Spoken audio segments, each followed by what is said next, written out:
hombre, en la calle, en esa manifestación. Bueno, esta que van a ver ahora es una movilización, pero es no de protesta, es de agradecimiento por parte de centenares de personas que viven gracias a un trasplante. Esas más o menos 200 personas se han ido a pasear por las calles de Barcelona, pero vamos a ver hasta dónde exactamente. Ana Niño, hola.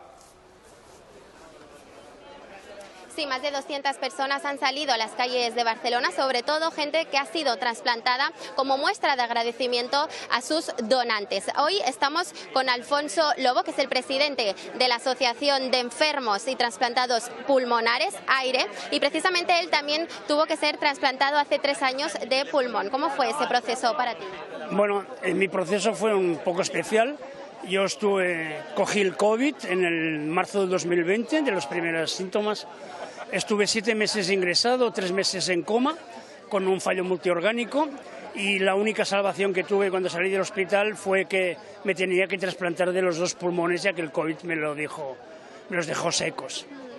Tú eres un claro ejemplo de la importancia, ¿no?, de la donación. Realmente, en este país, si no tuviéramos donantes, mucha de la gente que hoy ha salido a la calle no estaríamos aquí, porque el donante nos daban opciones de seguir con vida. Pues precisamente por eso han salido hoy, para agradecer esa nueva vida.